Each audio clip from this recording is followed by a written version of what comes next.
ladies and gentlemen, and thank you for tuning in for One Akata Nation News Hour with Solon's #1 edutainer, Petty Murphy, here reporting to you live from the back of the classroom at Foundational Black America's #1 source for edutainment, Akata News Network. We are fresh off the New Year festivities, so excuse me if I'm a little off my square. One moment. Yes, hello? Okay, ladies and gentlemen, we were actually getting some news from production. We were actually going to get over to the field plantation with Nap Turner about some international debate, but right now we have some breaking news about some things going on with our own Nicki Minaj. So with that, we'll go over with some breaking news.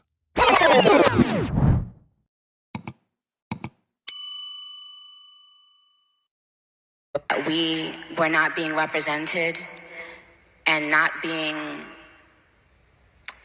admired for our beauty. If we felt like that as Black women, why would we want to do that to other women? Amen. Why would we now need to make other people downplay their beauty so that we can feel, no, that's not how it works. I don't need someone with blonde hair and blue eyes to downplay their beauty because I know my beauty. Do you understand? It doesn't bother me that a woman feels and says that she's beautiful. Amen. Why shouldn't she feel that? Why have we gotten to a point where certain colors or certain kinds of people have to be afraid of loving themselves and loving the way they look? Like, isn't that wild?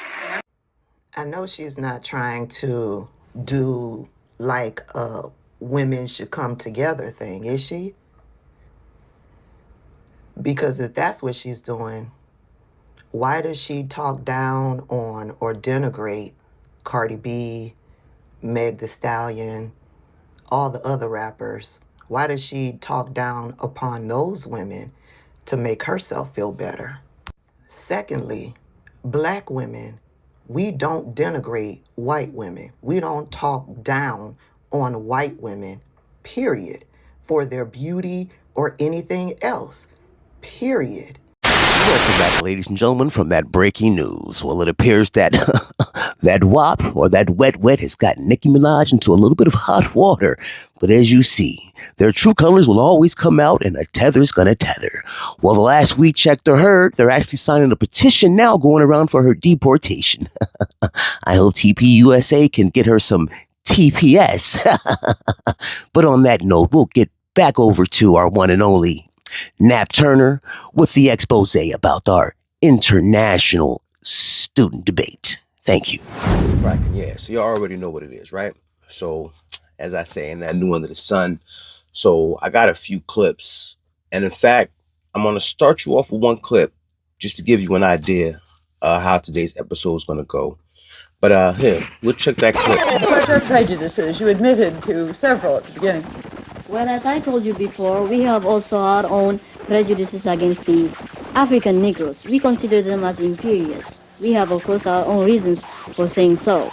Well, what are they, Mister? Well, first thing, we consider ourselves to be of the lost tribe of Israel and not Negroes. It's only that our fists are burnt that we look like Negroes. And also, we've been ruling part of Africa for hundreds of years during the 16th century, and we ruled part of Egypt, Sudan, and as far down as Mozambique. Well, what about your prejudices against white men? Well, back home, if a woman marries a white man, she's considered mean, and when she dies, the priests never pray for her as they would do for any ordinary man. It's just considered as suicide. Why do you think they look down on the white people so much? Well, for the first reason, religiously they consider them unclean in heart because they eat pork, and that's prohibited in religion. Susan, you got any prejudices? So that being said, now I'm going to actually fully introduce the clip. This is actually a 1957 international students debate where they flew over international students from all over the world, and they were exchange students. So they were children from all over the country that came from all over the world and were distributed to different school divisions all over the country. And then before the process was completely over, they brought them all together and they basically had debates with all these high school kids from all foreign national high school children, and basically asked them a whole host and range of questions about race relations from America to international politics and all type of things, but they actually recorded them.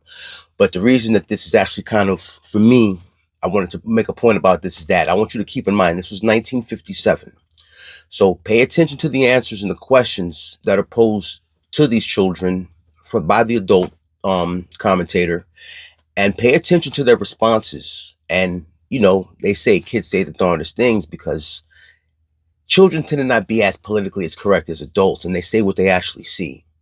So you can kind of get a glimpse into the thought process of quote unquote black foreign nationals in 1957. Okay, remember 1965 was the Civil Rights Act. So you get an idea of how they actually already saw themselves as opposed to you at this time. And then after that, we'll spin the block and we'll talk about it. Talking about, and all of you, about the importance of news about South Africa in the Gold Coast, in Nigeria, and in Ethiopia. I'm wondering whether news about racial problems in the United States also takes up a good deal of space in your countries. Does it in the Gold Coast? Yes, very, because after all, the Negroes come from the Gold Coast, and we feel very badly about what the Americans are doing to our Negroes. I know that one of my ancestors probably came here too, and from what I hear in the Gold Coast, the Americans don't give the Negroes a fair chance of activities here. For instance, they don't give the Negroes the same education as they give their white Americans. And also, for instance, a Negro wouldn't be permitted to ride on the same bus with a white man. As for me, I don't think that color, which is purely a natural thing, can be such a great bar to human understanding. And I think America is a democratic nation, as it calls itself. But this one thing really doesn't show it all very well as a democratic country. Amelia, you've been in the New York area for about a month now.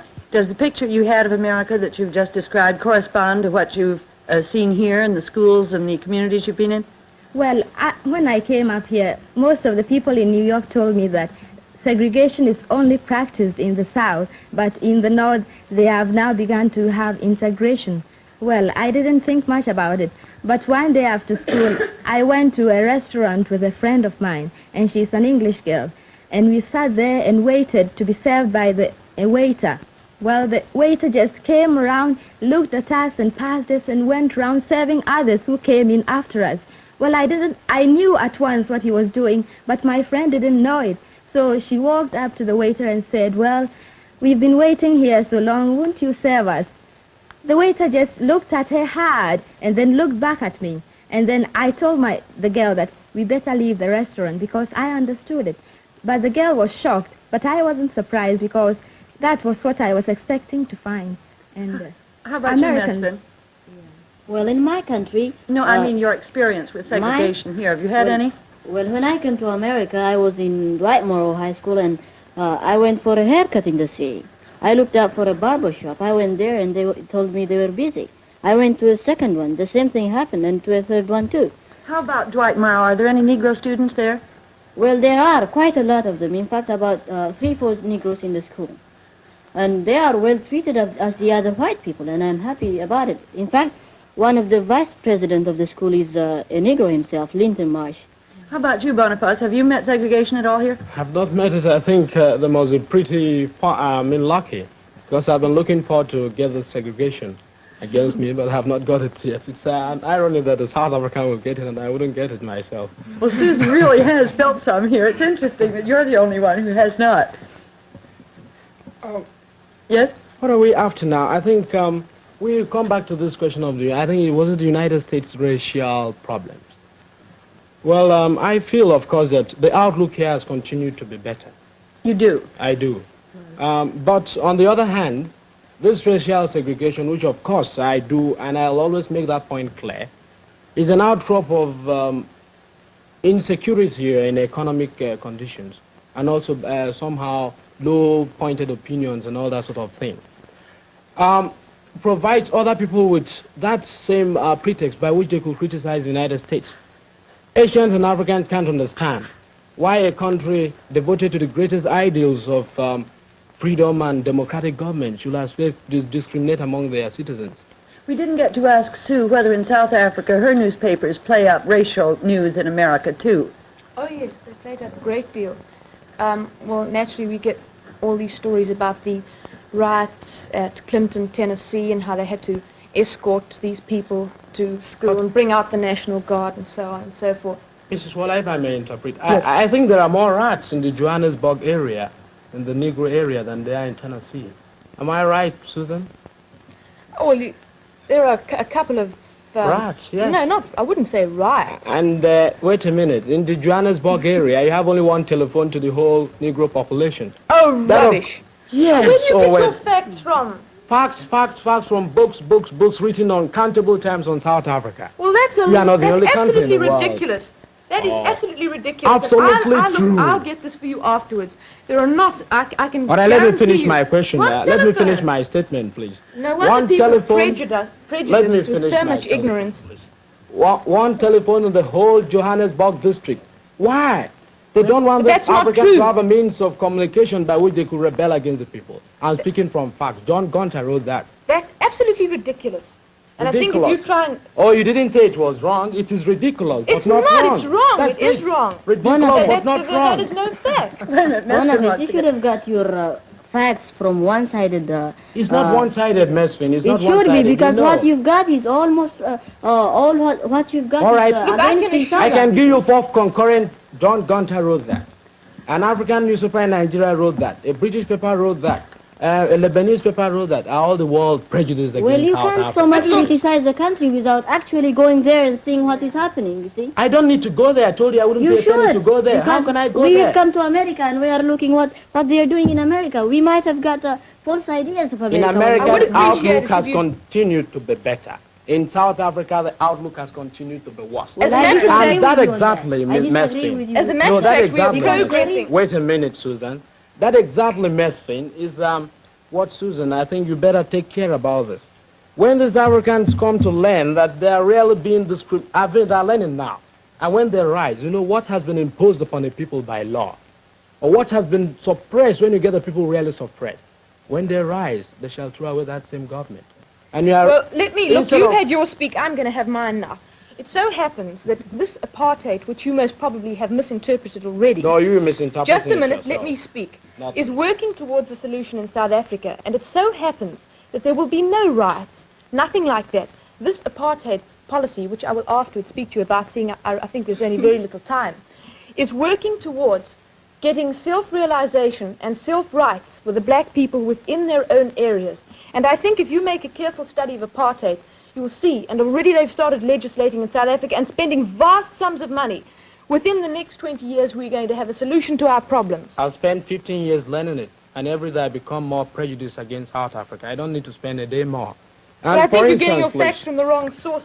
not That's all from I the can wrong say. source, please. You're getting your facts from the government laid out principles and practices Well, by I which live racial there. segregation will I be live there. I ought to know.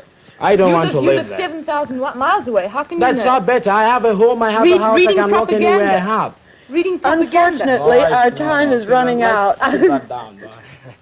I'm wondering if anybody's got a final word to say on the subject of prejudice and where they come from. Yes, Mesfin? Folks, I understand I'm becoming an African, I suppose.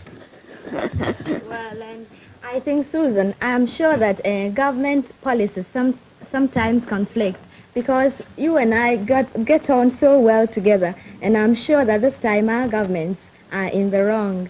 So if we get on together, I'm sure in the future they will try to understand each other better. One of it? I think the important thing to consider is whether on the balance, the direction in which a nation is going is the right one. If two different, even contradictory opinions or points of views can be hospitable, exist in hospitality in the United States. You're talking about Amelia's point at the beginning now. At the beginning, yes. Yes, when she said that Americans, she was confused because they could be pro and anti at the same time. Yes. Can have hospitality in the United States. This is progress it may not be, it is not weakness. The dynamism of a democracy that dynamism gives of the hospitality yes. to 2 points of view. I'm sorry, that's all the time we've got. We'll be back again next. Welcome to our... Back, and I'll try to be as brief as possible because I really try to keep the videos at least, I try to under 20. But anyways, one of the wildest things to me was the South African lady, you know, as a young lady. It was funny because in her mind's eye, she was the only one that actually experienced any type of racial precedence as being an African in America. And she just happened to be the only white one. But if you pay attention to what she said, because, you know, hindsight's 2020, she lauded and applauded and spoke about how great her apartheid system in South Africa was and what they were doing for the indigenous Africans, right? And in 20 years, how with all the money and resources that they had fed into it, it would become basically a utopian society. Well, we see how that turned out, right? But even crazier, right? If you pay attention, how much has actually changed? How much has really changed, or do we just not really pay attention because we're stuck in this infinite time loop where we keep doing the same things over and over? And you figure that was 1957. We're talking about what, almost 80 years now? So for the most part, everybody that was around back then, or adults in that age, for the most part, are almost pretty much all gone now. And unless we actually start looking back and going through the historical record, just like in the video I did yesterday where you saw the Mexican gentleman outright lie about what happened during the civil rights movement and Mexican Americans' contribution to helping Black Americans. But I showed you the receipts. These are the things that they don't want you to actually know happened in history or what's going on historically. And then they feed you the narrative. And it normally comes from one place. And if you notice, it's the people that always want you to feel sorry for yourself so that they can weaponize that grief and that intergenerational trauma to their own benefit. And it never benefits you. Now, if you see how all of these foreign nationals actually viewed the American Negro and their cause, and none of them even saw themselves for the most part as Black, especially the Northern Africans, Ethiopians, just like the Somalians now, right? Eritreans and the like. It's always been like that. So if this debate series was recorded 8 years before the Civil Rights Act, had our parents and grandparents actually paid attention to what was going on the international stage, they would have knew before the ultra liberal progressive democratic socialists convinced them to fight to be able to import other Black people from the diaspora who I've shown you before under color of law are white citizens when they go through the immigration and naturalization process, which means they would have no benefit in even allying with American Blacks or the quote unquote Negro class in the United States of America, because it would serve them no good. And they've done exactly what was best for them. So now if you fast forward and you see what Nicki Minaj is doing, basically insinuating and claiming that Black women beat down or talk down to white women and their beauty standards to make them feel less than, as if we have not seen Black women not be able to dress a certain way just because of the way their natural bodies are and they've been shamed for, or they have to put chemicals in their hair so that they don't look as the census or consensus standard used to be, or still is in some places, that natural Black hair is unkept. So they couldn't wear their natural afros or braids. They had to either get wigs or perms. So I find it odd now that the Trinidadian Tether is now blaming Black women. And we know what she really meant by that. At least that's how it appears. And this is why delineation is actually happening. And I can see why some people don't get it. But maybe for once, to try putting yourself in our shoes and understand what we did and the gift that we bestowed upon, because it was a gift. Y'all could have been stuck in the countries your ancestors were in, going through what they're going through now in places like Nigeria, Sudan, South Africa, and the like. One more thing before I go. If you pay attention, right, and I'm going to actually link that documentary in there so you can go back and watch it yourself. But in those young Africans' minds, the American Negro, our grandparents and parents, our ancestors, they were living in an apartheid regime. That's how they view what was happening in the United States of America, that Black Americans were under apartheid. But that's not the way we were taught in school. And that's not the way any of the Caucasoids here see it or will ever. That's why they're trying to rewrite history now and play in your face. And then all the foreign nationals that you fight for are assisting them by gaslighting you, by telling you that their great-grandparents helped you, when in fact they said, I don't want to lie with them niggas. Their problems is their problems. You know why? Because on paper, we white citizens, so fuck them. And on that note, I'm going to get out of here. It is what it is. And y'all have a great and prosperous new year. It is the one and the only Nat Turner. And we're going to get you back to the house studio. So remember, realize, and transparency forces accountability. Y'all keep your eyes to the stars and keep that head on a swivel. And as I always say, it's a dirty game. Ladies and gentlemen, welcome back finally again to the house studio with the one and only Petty Murphy reporting to you live from the back of the classroom here at Akata News Network. I'll say it was one hell of a show today. Now, we had a breaking news brief with Trinidad's #1 export, Nicki Minaj. Well, I think she's ran into the brick wall known as the foundational Black America, the Solon, the Eidos. She's going to find out real fast, real hard that you'll play with us, and when we get tired, we play back. Well, if there's one thing that I did notice from the expose, ladies and gentlemen, is that had previous generations actually paid attention and read the room, we probably wouldn't be going through the things that we're going through now, because it was fairly obvious how the foreign national community had already viewed the American Negro before they got here. So when we were looking for allyship and feeling that if you're Black, then that comes before anything, well, clearly that wasn't the case, because for them, nationality and tribalism come before all. And to them, you ain't nothing but an Akata. And on that note, ladies, we'll bid you adieu. Thank you for your time, your patience, and your grace. It is the one, the only, foundational Black America's #1 edutainer, Petty Murphy, here reporting to you live from the back of the classroom at Solon's #1 source for edutainment, Akata News Network. Never forget, ladies and gentlemen, you stay Black and you stay proud.